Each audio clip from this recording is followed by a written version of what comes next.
Viewers and subscribers, welcome back to Beating the Press podcast. I am your host, Rafa. Now, coming up in this evening's podcast, we're going to look back on the weekend that was, looking back at some EPL action. Now, of course, some big scorelines over the weekend. Liverpool, big win versus Man City. And of course, Manchester United picking up some valuable points as well versus Everton. Now, joining me this evening to review these matches, we have returning to the podcast, Christoph. Good to be back, viewers. Yes, indeed, Christoph. Yes, indeed. The big match was on Sunday. Liverpool running away big winners. 11 points now ahead of Man City.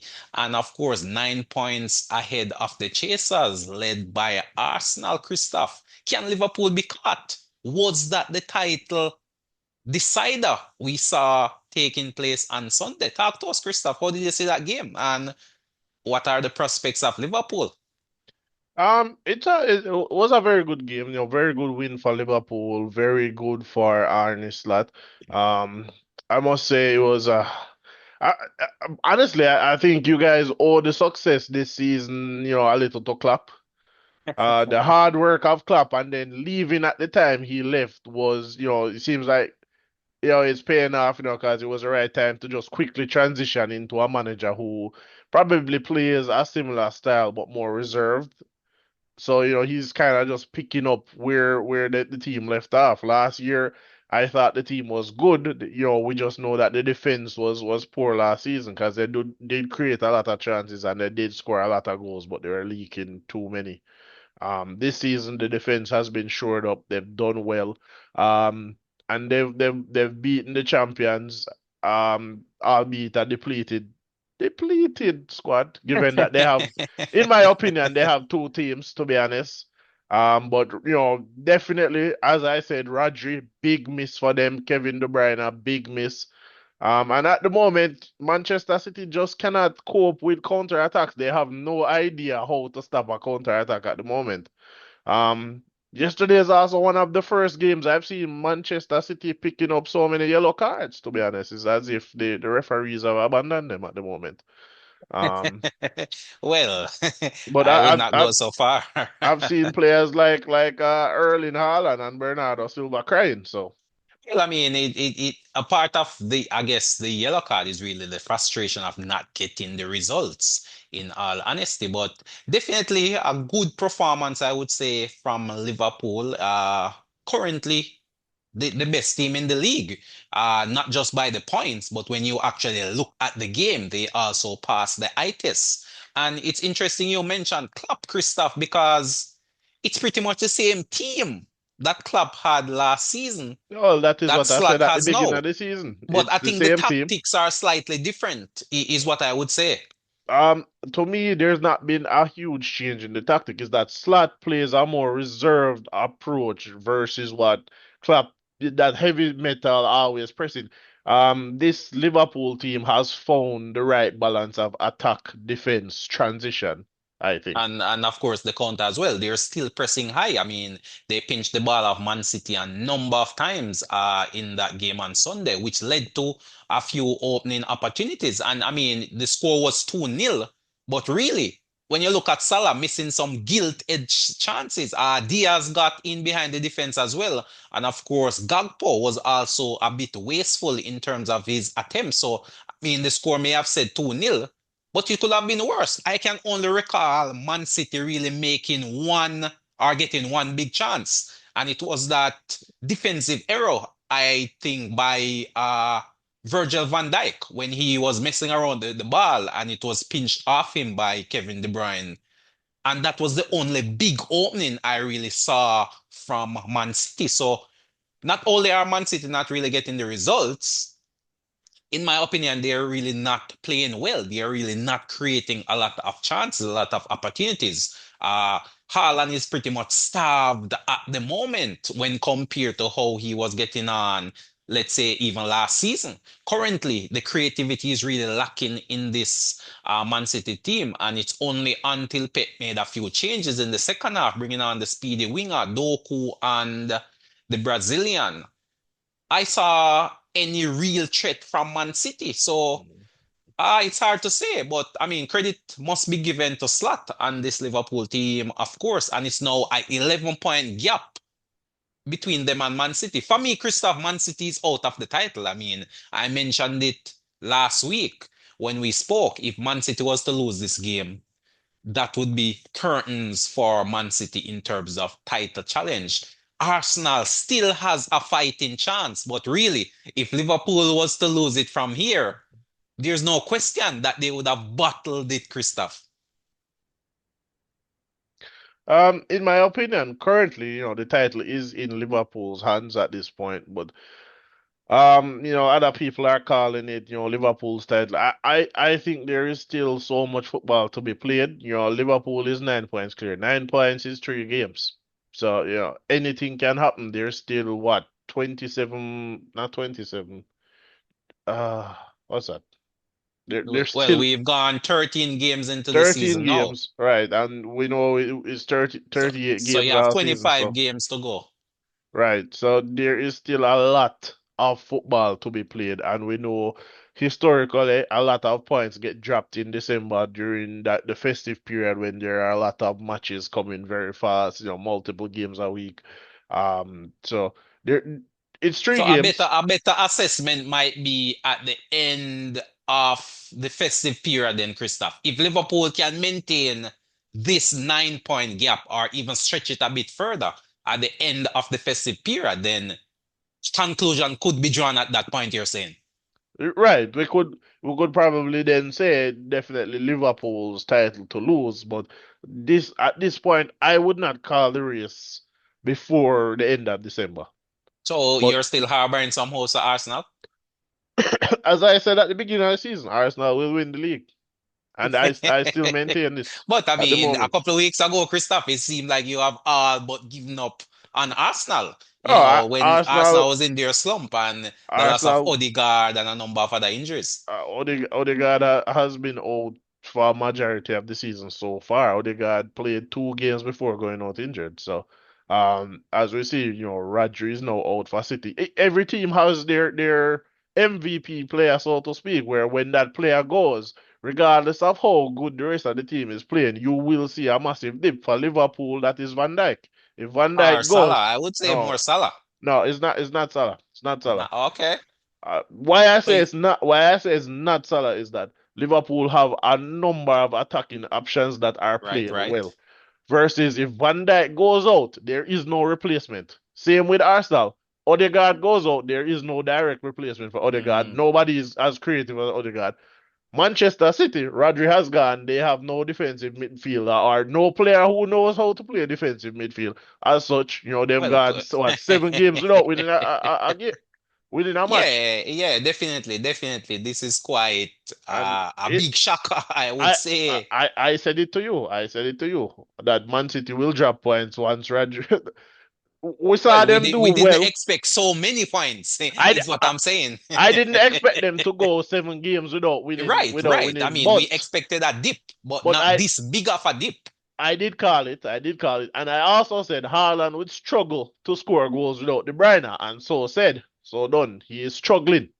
Yeah, definitely. I mean, that goes beyond question. I mean, he's still the top leading goal scorer in the league, let's not forget, but definitely coming up blanks in a number of games with this Man City slump. And Um, of course, you need goals to win games. I feel like any quality striker would do well at Man City with the number of chances that they created previously. So I don't think it's a measure of how Haaland Well, is an I'm excellent not so striker. sure, to be honest. I mean, Haaland is a Jesus was there and Jesus failed to live he up he to was expectation. he was he Come was on. never he was never out and out striker. I'm saying any Well, I mean, quality that's striker. the position he was playing. I mean, so Jesus No, isn't a no, quality striker, no, you're no, saying? no, no. At Man City, he had games where he did play as a striker, but he was primarily deployed out on the wing by Nah, Guardiola, man. I mean, come which on, come is on. one of He the was reasons the why backup for the likes no, of no, Aguero, no, Christoph. no, Come, which is and which is the everyone reason thought he why would he have left. stepped in when Aguero departed. No, no, no. But no, he didn't. Remember, he didn't leave immediately after Aguero retired. Right. He left after he realized Pep is now playing a false nine when he should have been the natural replacement for Aguero. That's when he left. No, he left because Pep was playing him out on the wing and he wanted to play Right, center forward. exactly. He wasn't being played as a nine when that was his natural position to But slot in once Aguero departed. again, But I mean, Pep at saw the it then. moment, I mean, he was a good striker at City, I would say. I mean, that's He why was Arsenal went out and got him. he was decent, but he's not quality.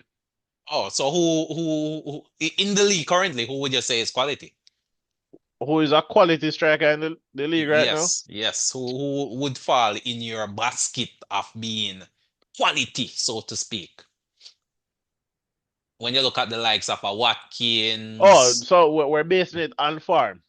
Based on No, we are farm. basing it on playing ability, not Oh, playing ability as a player, not necessarily farm, not necessarily who is hot now. I mean, Watkins isn't really hot now. I would say Jackson is probably one of the hot strikers currently. But is Jackson a quality striker, in your okay, opinion? okay. So who is that? No, not in my opinion. It's not a quality. He Right. hasn't So proven himself to be a that's what quality I'm asking striker. you. Who would you give me three quality strikers in the league? No, I don't think there's three quality striker in the league. What are you saying to me? I don't think So there's three. What you're saying, Watkins is not a good nine. He had a good season, but we have yet to see him follow it up, right? Well, I wouldn't say that. I would say he has topped what? He had an 13 excellent plus season. goals. I mean, what's the hallmark? What's the numerical value you put on a striker though, Christoph? 20 goal a What season 20, minimum. but there aren't many of those even in the world. But that is my hallmark of Much a less good striker. in the league. That is my Okay, hallmark of okay. a good So striker. currently then only maybe a handful of good strikers exist. I mean, players number nines who are hitting the 20 plus mark in the league. I mean, Kane is there over Byron. I would put Kane in that bracket. Lewandowski should be No, there as well. yeah, definitely Kane Lewandowski, but Kane was doing it in England, so that is the only reason Right. he gets it. Lewandowski has done it for a long time, but And still doing it over in Barca. and still doing it. But Mm. German league is a party league, so I don't count it all that much. But again, because of the consistency, I give it to them. So Lewandowski, Kane, Haaland, fine, three quality striker. But for me, a Well, top striker are your bar seem pretty high though, Christoph, I would well, say. when you have strikers like Thierry Henry, Well, was Henry a striker or a winger? That's the thing. Henry was a striker at Arsenal.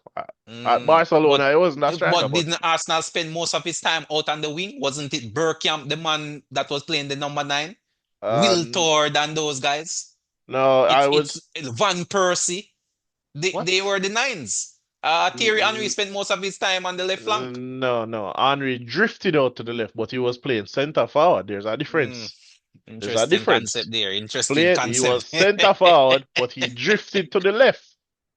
Well, time is the master. Time is the master. But speaking of Arsenal, Christoph, we saw Arsenal picking up some good points versus West Ham. I thought that game was done and dusted in the first half, but West Ham made a little comeback, so to speak. But it must be time for Lopetegui to go, though, Christoph. I mean, West Ham look like a team really in distress, and Arsenal took full advantage of that, especially in the first half. 7 goals in the first half alone.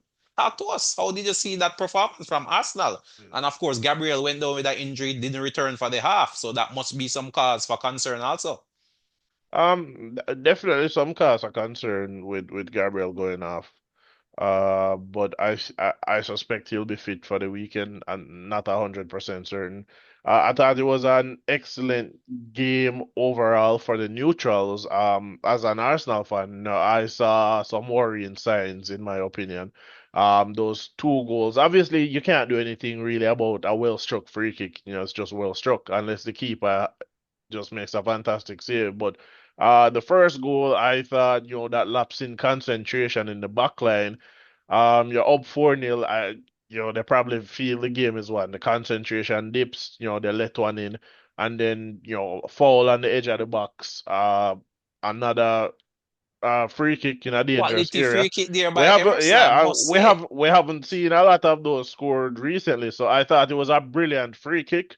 Would love Brilliant. to see more of those in the future, in the coming weeks, especially. But Well, I'm not the sure he'll score a better goal in his career, in all honesty. I Maybe mean, not, maybe not, but I thought both those goals from West Ham were down to Arsenal concentration droppings at the back, and it is a worrying trend because I see it in Arsenal in almost every single game, and especially in games that they're winning. mm. Concentration Well, dropping. definitely the defense isn't as sturdy as it was last season. And with the addition of the return of Timber, for example, and Califury, I thought the defense would have been tighter. And of course, the removal of Zinchenko, Christoph, from the starting 11. But it seemed as if Zinchenko's presence last season made Arsenal a better defensive unit when compared to this season.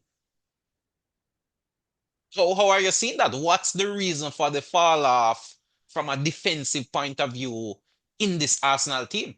I thought Arsenal would have strengthened. I mean, the personnel they brought in should have strengthened the defense, but it seems as if it has weakened it based on the statistical analysis. What's your overview of that? Why is Arsenal conceding so many goals this season when compared to last? Concentration. Mm. The defenders, like I said, concentration levels dropping, and especially when they're ahead. Especially when they're ahead, So or a is bit of complacency creeping into the team then. too much complacently in that back line for some reason. And it's something Mm, Arteta needs to look at. definitely, but I must give credit Arsenal in terms of their set piece play. I mean, they were a constant threat from corners, and of course, Gabriel coming up with a big header there, but consistently, with those corners being whipped in by Saka and Rice, Arsenal was always a threat, and West Ham seemed to have no answers for these magnificent set pieces. So credit must be given, and it seemed like a number of the Arsenal goals are coming from set play. I mean, two penalties in this game as well, Christoph. Corner, so that's what, three goals from set pieces. Is that the new Arsenal we're looking at now, where there's a high dependency on set plays as opposed to scoring in open play? Well, it's like I said, Arsenal generates a lot of chances, but they're not scoring as much as they should from open play. As such, Mikel Arteta, um, two seasons ago, he made the team stronger defensively as a unit. As such, you saw a drop off in goal scoring. To make up that shortfall, they started focusing on getting those extra goals from set pieces, and that's what we're seeing. So without there being a quality striker up front who will consistently score from all the chances that Arsenal create, I think we will see more and more set pieces going in for Arsenal. So January, Arsenal must go in deep into the transfer and get a quality striker. But I mean, based on your high standards, Christoph, those seem to be very few and far between currently available. I mean, who can Arsenal get that will satisfy that desire for a world-class number nine, a 20 plus goal a season number nine? Who is that man? Which targets have Arsenal identified to fill that void? At the moment, I know Arsenal's only two striking targets are, well, not two. I think there are three targets. Who they get is anybody's guess, but I know there's Victor Gokieres, Benjamin Sesko, and Alexander Isak. Well, we're familiar with two, and Sesko, he's playing over there in what you classify as the Farmers League, the Farmers League. German league. Yeah. So why would Arsenal dip into that league when, I No, mean, but Sesko you is playing against farmers and construction workers week in, week out? well you have to That's remember not a good measure of his quality, Christoph. you have to remember. Well, I think he meets a particular criteria at the moment. You have to look that Arsenal have been getting taller, getting bigger. It's a more robust team physically. Benjamin Sesko is 6'5". So Mm. he would also add to those set piece plays. So that aerial prowess is probably what may give him the nod or availability, of course. But Right. wasn't he linked last season as well? I mean, the new name on the scene is Gokieres. He seemed to be one of the top players that a lot of teams may be sniffing around come January or even the summer. And of course, his former coach now is at United, so I'm sure United may have some interest in his signature as well. Well, Sesko has hinted at a possible move, saying that he already knows what club he will be joining next. So who knows? Maybe that is Man United. Maybe Arsenal will come in and sweep. But it remains to be seen. But like you said, I do all of these strikers are not 20 plus goal a season strikers, but I'm sure there's some criteria that they meet to make that shortlist. But obviously you have a primary target and potentially secondary targets if you don't get the primary. So potentially the primary target is Victor Gokieres. He is, 20 plus goal a season striker. So Um, what about that man over there at Galatasaray as well, Oshamin? He was heavily linked with Arsenal also. so I think Victor Osimhen had his opportunity to transfer to leave Napoli and move for a big club, Well, the big club that was probably leading that was Chelsea. a bigger club. But I think it's a case where both Napoli and Victor Osimhen overvalued themselves or the player, and as such, he's ended up in Galatasaray because nobody Mm, was willing to pay the money or the wages at the moment. So they overplayed their hand and have failed to secure a get move. exactly. That's the case for me. That's Uh, what I think happened. And that's what it looked like happened to me. They overplayed their hands and they have failed to get the transfer fee that they want, and then Osimhen has failed to get probably the wages that he wanted. So, you know. Interesting times ahead for sure. But this is a good time to pivot over to Manchester United, Christoph. Amorim seem to be finding the golden touch at the moment. And players such as Ahmad seem to have been given a fresh breath of life, Christoph. These guys are playing out of their skin when compared to the sort of play we saw from Ten Hag. What's going on over there at United? Has Amarin found the magic touch, Christoph? I mean, 4-0 versus stubborn Everton team. Um, so what we can take away from that game mainly is that Amarin is getting how he wants the players to play, he wants United to play across to the players. But I don't read too much into the result. Everton is 6 points from the bottom. Man, you have to read into this I, result, I Christoph. I don't read mean, into this the result. tactics are playing for all to see, and it's just a matter of getting the Right, right personnel right right, now. right. We I we saw love what that. I'm seeing from United. The tactics, We the we gameplay, it's all coming together for Amorim at this point in time. so Something I never saw from Ten Hag.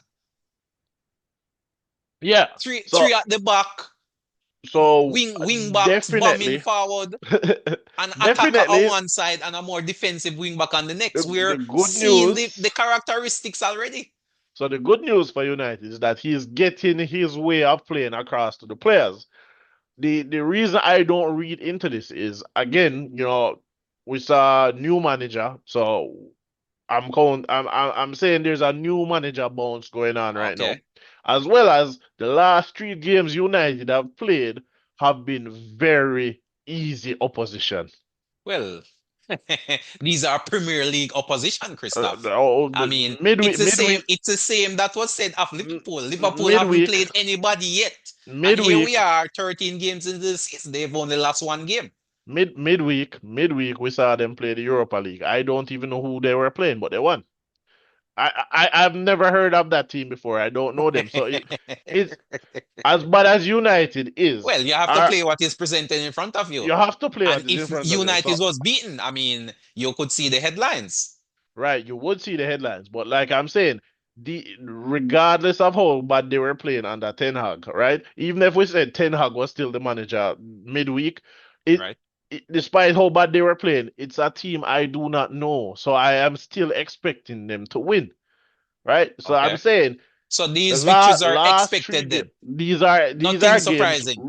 that I expect Routine. them to collect the points, The maximum regardless three of how points. bad they are playing. I But expect what them to are you win. seeing in terms of the gameplay, though? I mean, apart from take the points out of the equation, in terms of the eye test, are they meeting the eye test or are these lucky wins, so to speak? I What are don't you know seeing? yet. I do not know Ah, yet. These are I not, am seeing these good are football, Christoph. these, yes, I agree with I you am that what seeing we are chances seeing being is, created, and finally Manchester United is putting away some of these I, chances. And I the personnel, what I love about this coach thus far is that he is giving the personnel an opportunity to prove their skill. He is giving everyone an opportunity to show what they have. And thus far, a few players have been grasping that opportunity. Rashford, for example, Christoph, it seemed like a fresh breath of life. He's now enjoying his football again at United. Ahmad, don't know. a man who was on the fringes of Ten Hag's team, seemed to be becoming one of the first names on the team sheet. And of course, at the back, the team seemed to be gelling, finding that chemistry, finding that blend of players that who can play in a back three. So I'm seeing it coming together little by little, in my opinion. And it's just a matter of time before the Man United train is purring like a kitten. Morin seemed to be the man for this job, Christoph. I mean, that's my early conclusion. As you say, it might just be the new coach bounce. So probably a better assessment might be after 10 games in charge. We can come back to the drawing board and then make an assessment of how you see things progressing. All right, so you said you think they're playing well, you see chances created, blah blah blah. I Defense ag- holding up good as well. The I right am. balance is being struck. All right, I go back to what I said before. All right, yes, I saw that these are poor teams that they have played, so we expected the results regardless. Right, Right? regardless of how poor they're playing, I expect them. All right, they created chances in that Everton game. However, however, I go back to the fact that aside from the first goal, which was a set piece, the remaining three goals were all scored on the counter attack. They did not break down the opposition and score. All right. So Mm. it Well, I remains to mean, be seen how good Man United is as yet. So I don't count anything as yet. I'm so after still 10 watching. games, we can come back to this conversation then. After 10 games, we'll see if they're still Or relying on after the let's counter attack let's to win let's say games. at the start of the new year. Let's put it at the start of the new year. That might be a better transitional time. Maybe at the Right. end of the January transfer window, Amarin may get in a few players, possibly, who better fit his mold of playing. So we'll see what happens come the new year and if he's the genuine article.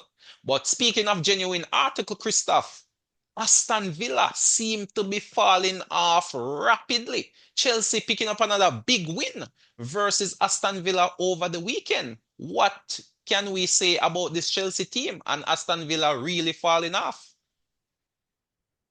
So, I mean, yeah, Aston Villa has really fallen off. They've gone, what, 8 games without a win so far. And Um, the goals seem to be drying up as well. 3-0 victory for Chelsea. yeah, very, very good for Chelsea. At this point in time, we have to say Chelsea are potentially, back, so to speak. Um, Well, I wouldn't say back, but they're definitely playing some good football and picking up a well, few results. they're I they're mean, they're definitely still way better off than the the rest. pace. No, Yeah, Chelsea's in third. So, they're in that chasing pack, so to speak, trying to catch Liverpool. I mean, Arsenal need to be looking over their shoulder, so to speak. well, Chelsea is in third, and Chelsea. Essentially, stats are matching Arsenal currently. Same Almost per identical in terms of identically, goals say, scored, goals scored, conceded. goals against, goal difference, wins, Yeah, losses, draws is Chelsea is currently in third. So um even if we don't consider Chelsea title contenders, right. Chelsea is still what we can say right now better than the rest of who Mm. we're expecting to round out the top three.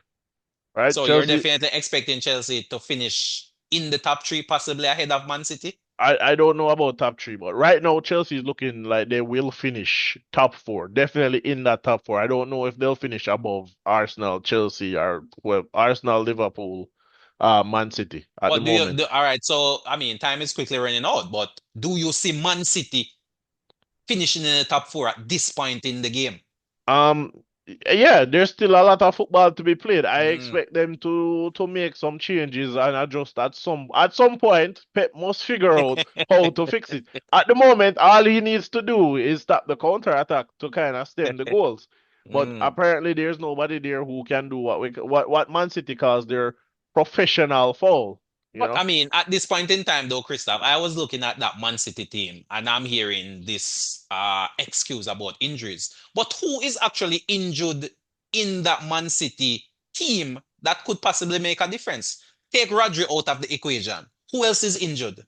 I Really I and th- truly. I think the argument that they're having is that Kovacic is also injured, who they would expect to fill that role. But Nah, Kovacic but plays very differently to Aradri. Kovacic isn't pulling up any stones, in my opinion. I mean, I'm not sure. I don't buy this argument about injuries, in all honesty. Yeah, And I was looking at that Man City team versus Liverpool, and I'm saying to myself, who is missing from that team that could make this world of difference and turn this team around, barring Rodri, barring a Rodri. So you're telling me that this team is so dependent on one person? yeah, that's what I'm saying. But I said it. I said it I'm weeks not buying ago. that argument. I said it weeks ago that the team is dependent. Their season is dependent on Aradri.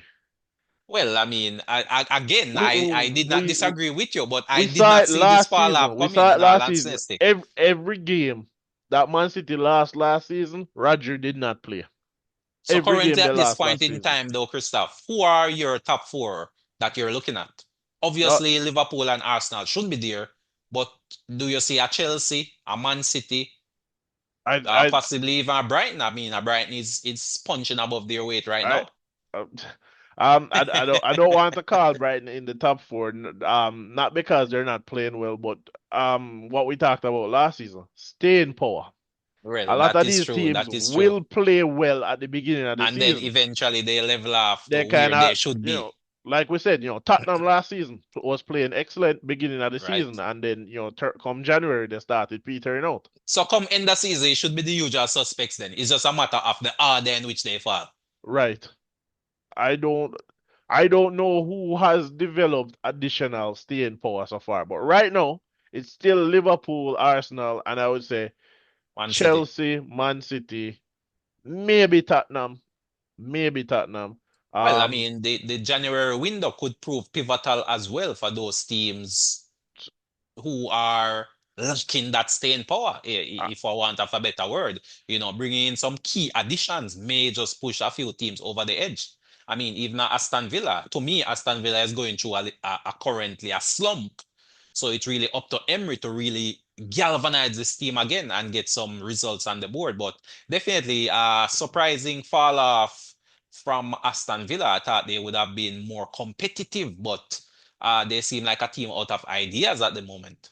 And of course, the creativity and goal scoring prowess of a Watkins or even a Leon Bailey seem to be lacking at this moment. Can Aston Villa refine their form, which led them to a top four finish last season? I don't know. Mm. It's up to Emery at this point in time. He has to kind of galvanize his team and get them back up and I think running, they definitely might need some additions in the January window, to be honest. Some starters, players who can come in and start.